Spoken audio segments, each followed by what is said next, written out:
अगर आप भी अपने जीवन में एक कामयाब इंसान बनना चाहते हैं तो भगवान श्री कृष्ण की बताई हुई इन 10 बातों का आप ध्यान में रखिए। यदि आप इन बातों को पूरी तरह से आत्मसात कर लेते हैं तो जीवन में सफलता आपके कदम चूमने लगेगी।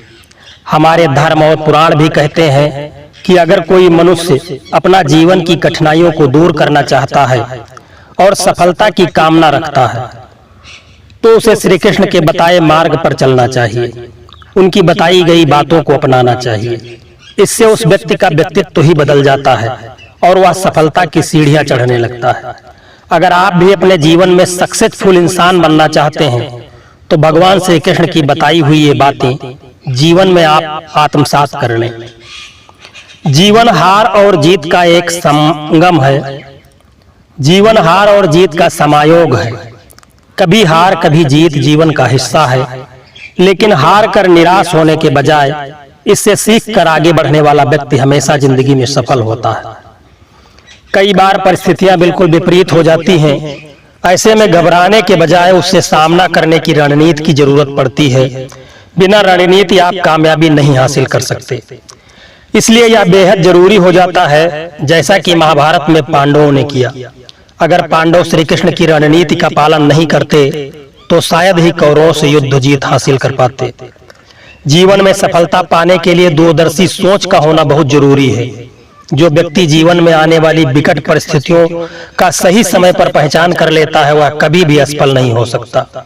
जीवन में मुश्किलें आती रहती हैं, इसलिए उनसे डरने के बजाय सामना करने की जरूरत होती है। भगवान श्री कृष्ण ने पांडवों को बताया था कि हमें खराब हालातों में हार नहीं माननी चाहिए, उसके सामने डटकर खड़े हो जाना चाहिए। ऐसा करने से मन में बैठा हुआ डर अपने आप ही खत्म हो जाता है और सफलता मिल जाती है। अगर आप भी जीवन में आगे बढ़ना चाहते हैं और अपनी एक अलग पहचान बनाना चाहते हैं तो कभी भी अगर आपको क्रांतिकारी बनने की जरूरत पड़े तो इससे पीछे कभी नहीं हटना चाहिए। इसका मतलब यह है कि अगर आप अच्छा बदलाव के बारे में सोच रहे हैं तो समाज और बाकी लोग क्या सोचते हैं इसे सोचने के बजाय बदलाव कर डालें।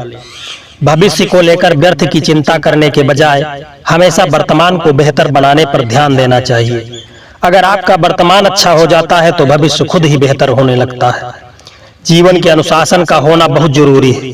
अगर आप सफलता पाना चाहते हैं तो आपको अनुशासनहीन नहीं होना चाहिए, बल्कि अनुशासन का पालन करना चाहिए। जीवन में सच्चे दोस्त अहम भूमिका निभाते हैं। मुश्किल वक्त में दोस्तों की पहचान होती है। इसलिए जिस प्रकार भगवान कृष्ण ने संकट के वक्त पांडवों का साथ निभाया, ठीक उसी तरह हमें भी अपने दोस्तों का साथ देना चाहिए। श्री कृष्ण ने कभी भी धर्म की राह नहीं छोड़ी। वह खुद धर्म के मार्ग पर चले और दूसरों को भी सही मार्ग पर चलने की प्रेरणा देते रहे। धर्म की रक्षा के लिए उन्होंने पांडवों को कौरवों से युद्ध के लिए प्रेरित किया। इसलिए हमेशा ही सही का साथ देना चाहिए। भगवान श्री कृष्ण और राधा के प्रेम को कौन नहीं जानता। उन्होंने लोगों को समझाया कि प्यार आत्मा का रिश्ता होता है, भौतिकता का नहीं। उन्होंने शिक्षा दी कि प्रेम अगर सफल न हो तो भी अपने कर्तव्यों से मुंह नहीं मोड़ना चाहिए। जीवन से हार मानकर प्रेम के पीछे भागने के बजाय अपनी जिम्मेदारियों को निभाना चाहिए। जय श्री कृष्णा, राधे राधे। दोस्तों, यदि यह वीडियो आपको पसंद आया हो तो वीडियो को एक लाइक कर देना। जय श्री कृष्ण।